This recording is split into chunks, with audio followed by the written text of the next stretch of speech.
আমাদের শ্রদ্ধেয় পীর সাহেব সরমনাই জামায়াতের প্রতি মারাত্মক এক টিয়ার সেল গ্যাস নিক্ষেপ করেছেন। ইসলামী আন্দোলন বাংলাদেশ গুপ্ত রাজনীতি করে না। ওনাকে আমরা জাতীয় নেতা হিসেবে চাই, কিন্তু ওনার রুচি হলো যাযাবরের ওই রুচি থেকে উনি আর উপরে উঠে আসতেছেন না। উনিও ইসলামী অজ্ঞদের মতোই এই গুপ্ত শব্দটাকে গায়েলের অস্ত্র হিসাবে, আরেকজনকে গায়েল করার অস্ত্র হিসাবে ব্যবহার করলেন। এই শব্দটা, এই টোপটা উনি ছাড়লেন না। বাস্তবে অজ্ঞ শব্দটাও কিন্তু ওনার সাথে একেবারে যে বেমানান, এটা কিন্তু বলার কোনো সুযোগ নাই। প্রথমত কথা হলো গুপ্ত অথবা প্রকাশ্য। ইসলামে দুটা পদ্ধতি ইসলাম তার নিজের মধ্যে সামিল রেখেছে, অন্তর্ভুক্ত রেখেছে। ইসলাম শুধু দেখে যে আপনি কোনটা কখন অ্যাপ্লাই করার যোগ্য, কোনটা কখন অ্যাপ্লাই করার প্রয়োজন। মানে এই বিষয়টা তো কাজ না, এটা হচ্ছে টুলস বা মাধ্যম, এটা পদ্ধতি। দেখেন পৃথিবীতে যা কিছু টিকে আছে, যা কিছু ফাংশন করতেছে, প্রত্যেকটার পিছনে এবং মূলে আছে গুপ্ততা। এটার উদাহরণ দিব, দেখেন আসেন। পৃথিবীতে যা কিছু টিকে আছে সব কিছুর পিছনে গুপ্ততা, এটার একটা উদাহরণ হলো দেখেন, একটা দেশের সর্বোচ্চ প্রতিরক্ষা ব্যবস্থায় যারা থাকে তারা কারা? যেমন সামরিক বাহিনী। আপনি কি জানেন সামরিক বাহিনী সফলভাবে কোনো কিছুই করতে সক্ষম না যদি তার পিছন থেকে গুপ্ত গোয়েন্দা সংস্থা সংবাদ সঠিকভাবে না দেয়। এটাকে বলা হয় যে সিচুয়েশনাল অ্যাওয়ারনেস, মানে হলো পরিস্থিতিগত পরিপূর্ণ সচেতনতা। এটা যদি গুপ্ত বাহিনী, গোয়েন্দা অর্থাৎ ইন্টেলিজেন্ট অ্যান্ড কাউন্টার ইন্টেলিজেন্ট, তারা যদি এটা প্রোভাইড না করে, সঠিকভাবে না দেয়, তাহলে কখনোই দেশের প্রতিরক্ষা ব্যবস্থা কার্যকর থাকে না। আপনি মনে করেন একটা দেশের সেনাবাহিনী সম্মুখ জায়গায় যুদ্ধ করে অস্ত্র দ্বারা, কিন্তু তার পিছনের পুরো শক্তিটা হলো গুপ্ত শক্তি। তাহলে আধুনিক দুনিয়ার দৃষ্টিতে গুপ্ততা কোনো মন্দ জিনিস নয়, বরং এটা একটা সিস্টেমের অংশ। আর ইসলামের কাছে এটা তো মন্দর কোনো কথাই নাই, কোনো মন্দের কোনো অবস্থাই এটা নাই। কারণ ইসলাম নিজেই তার পদযাত্রা, মুহাম্মদুর রাসূলুল্লাহর পদযাত্রার সূচনাটাই হয়েছে গুপ্ততার মাধ্যমে। জি, আমি দলিল দিচ্ছি, দেখেন হুসুলুল মা'মুম বিশরহি মুখতাসরিল আল ফুসুল ফি সিরাতির রাসূল, এই কিতাবটা লিখেছেন হলো হানি আহমেদ ফকিহ। এটার প্রকাশনা হয়েছে নাদিয়াল মদিনা থেকে। প্রথম প্রকাশনাটা হয়েছিল 1440 হিজরিতে, 1 নম্বর খণ্ড, তার 48 নং পৃষ্ঠায় তিনি স্পষ্ট এই সিরাতটা নিয়ে এসেছেন। তিনি বলেন ইন্নামা ইখতার নবী সাল্লাল্লাহু আলাইহি ওয়াসাল্লাম আল-বাদ বিদ-দাওয়া সিররান, রাসূলুল্লাহ প্রথম তার দাওয়াতি মিশনটা শুরুই করেছেন গুপ্তভাবে।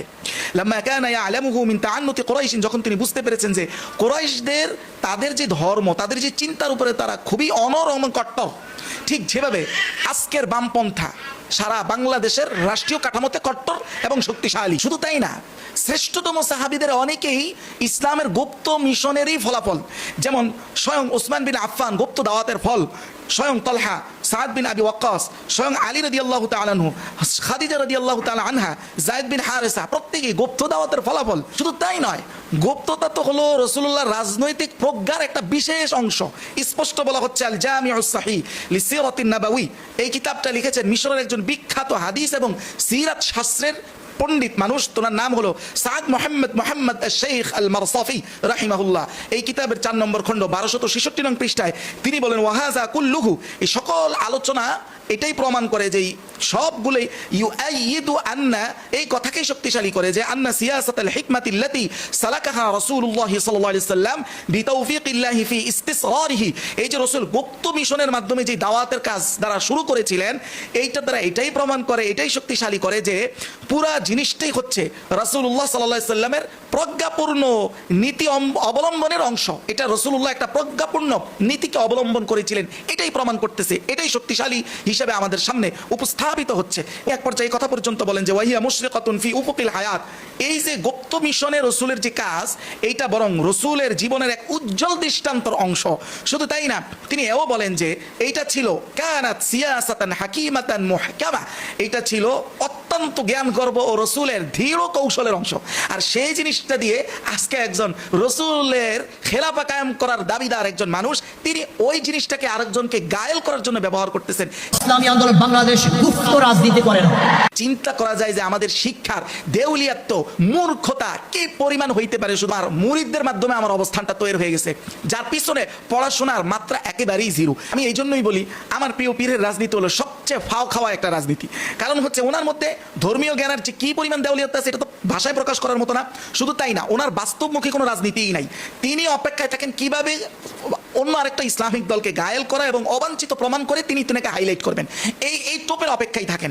যেহেতু নিজের কোনো বাস্তব কর্মসূচি ওইভাবে নাই, সেহেতু ওনার প্রয়োজনীয়তা বা অবস্থান তৈরি করতে হলে ওনাকে অন্যকে আঘাত করে ঘায়েল করে ওনার নিজের প্রয়োজনীয়তাটাকে মানুষের সামনে উপস্থাপন করা ছাড়া আদৌ ওনার সামনে আসলে কিছু পথ খোলা নাই। এটা হলো মূল কারণ। আপনি এই জিনিসটার নমুনা হলো কিসের মতো জানেন? কারো বাপ হওয়ার যোগ্যতা নাই, সন্তান জন্ম দিতে সে অক্ষম। একজন এমন ব্যক্তি যিনি নিজে সন্তান নিতে অক্ষম, সে ষড়যন্ত্রমূলকভাবে যদি অন্যের সন্তান কেড়ে নিয়ে নিজের পিতৃত্ব প্রমাণ করার চেষ্টা করে, ওইটা ঠিক যেমন হবে এখানের এই আমার প্রিয় মাথার তাজের আপনার রাজনীতির বাস্তবতাটা ঠিক একই। এটাকে বলা হয় পলিটিক্স অফ ভিলিফিকেশন, মানে হলো প্রতিপক্ষকে আক্রমণ করে, নিজের পরিকল্পনার চেয়েও প্রতিপক্ষকে আক্রমণ করে ঘায়েল করে নিজের রাজনৈতিক কৌশলকে শক্তিশালী করা। উনি ঠিক এই কৌশলেই রাজনীতি করেন। তাহলে মূল কথা যেটা দাঁড়ালো, গুপ্ত বা প্রকাশ্য কোনোটাই ইসলামের কাছে খারাপ না। এগুলো তো কোনো কাজ না, এগুলো হচ্ছে টুলস বা এগুলো হচ্ছে কাজের মাধ্যম। ইসলাম শুধু দেখে আপনি যে কাজটা করতেছেন ওই কাজটা ভালো না খারাপ, কোন নিয়তে করতেছেন, কোন উদ্দেশ্যে করতেছেন। যদি আপনার কাজটা নিয়ত ভালো হয়, কৌশলগত কারণে আপনি গোপন রাখেন অথবা কৌশলগত কারণে সেটা প্রকাশ করেন, যেটাই করেন সেটা কৌশলের অংশ হয়। কিন্তু ইসলাম মৌলিকভাবে আপনাকে কাউন্ট করবে কাজের মূল ভিত্তিটা, আপনার কাজের উদ্দেশ্যের উপরে। বরং আমি মনে করি কেউ যদি গোপনে কোনো অশ্লীলতা করে, তার চাইতে প্রকাশ্যে অশ্লীলতা অনেক বেশি গর্হিত, যেটা আল্লাহ তাআলা নিজে বলেছেন, যেটা সূরা নূরের 19 নম্বর আয়াতে বলেছেন আল্লাহ তাআলা। আমি দেখতেছি যে আমার পীর সাহেব যে বলেছেন এই কথাটা সম্পূর্ণ ঢাকা মিথ্যা কথা। ইসলামী আন্দোলন বাংলাদেশ জোট এসেছিল ইসলামের জন্য, বের হয়েছে ইসলামের জন্য। যে উনি ইসলামের জন্যই সেখানে ছিলেন জোটে, আর এটার জন্যই বের হয়ে এসেছেন। কারণ হলো জোট শব্দটাই তখন ওনারা স্বীকার করতে চান নাই, এখন আবার বলেন জোটের কথা। 2 নাম্বার হচ্ছে এক জোট ছাড়ার 1 ঘন্টা আগ পর্যন্ত ওনারা ইসলাম কেন্দ্রিক একটা প্রশ্ন তারা তোলেন নাই। তারা শুধুমাত্র সিট কেন্দ্রিক প্রশ্নে ছিলেন। এনসিপিকে কি জন্য এককভাবে এখানে কার পরামর্শ দেওয়া হলো, আমার সাথে পরামর্শ করা হলো না কেন, শুধুমাত্র এই কয়েকটা বিষয়ের মধ্যেই সীমাবদ্ধ ছিল। একবারের জন্য ইসলাম কেন্দ্রিক কোনো অভিযোগ উনি বের হওয়ার আগে বলেন নাই। বের হওয়ার পরে উনি ওনার জবাবদিহিতে এড়ানোর জন্য, উনি ওনার রাজনীতিকে দুষ্টামির মাধ্যমে আবার সক্রিয় করার জন্য উনি এই একেবারে মানে চোখের সামনে একেবারে মানে এরকম একটা ডিগবাজি খেলেন, যেটা আমরা একবার চোখে দেখতেছি উনি কিভাবে ডিগবাজি খাইতেছেন। এইটা সেকুলার রাজনীতিতে যুগ ধরে প্রমাণিত যে তারা 1 ঘন্টার মধ্যে একটা ডিগবাজি খেতে পারে। কিন্তু ইসলামের ব্যানারে ইসলামী রাজনীতিতে প্রকাশ্যে এইভাবে ডিগবাজি, প্রকাশ্যে এইভাবে মিথ্যাচারকে টুলস হিসেবে ব্যবহার করার দৃষ্টান্ত একেবারে এই লেভেলে আমার পীর সাহেব হুজুরি দেখাইতে পেরেছেন। এই যে অশ্লীলতার দৃষ্টান্ত তিনি উপস্থাপন করলেন, এটার জন্য আমি মনে করি সূরা নূরের 19 নম্বর আয়াতে আল্লাহ বলছেন, ইন্নাল্লাযীনা ইউহিব্বুন আন তাশিআ আল ফাহিশা ফিল্লাযীনা আমানু লাহুম আযাবুন আলীম। যারা চায় মুমিনের মাঝে অশ্লীলতা ছড়িয়ে পড়ুক প্রকাশ্যে, তাদের জন্য আল্লাহ বলেন আখিরাতে আছে যন্ত্রণাদায়ক শাস্তি। তাহলে মুমিনদের রাজনীতিতে মানে ইমানি রাজনীতির ব্যানারে এইরকম মিথ্যার পল্টিবাজি, এইটা চূড়ান্ত দৃষ্টান্ত প্রকাশ করেছেন উনি। তবে ওনাদের সাথে অন্য কোনো মুসলমানের আপনার আমার কারোই শত্রুতা থাকা উচিত না, কারণ ওনারা মুসলিম উম্মাহের অংশ, ওনারা আমার দ্বীনি ভাই। এখন আমরা যেটা করতেছি সেটা হলো একাডেমিক বিশ্লেষণ। এইটাকে দাঙ্গার জায়গা থেকে, বিরোধিতার জায়গা থেকে নিলে সেটা সঠিক হবে না।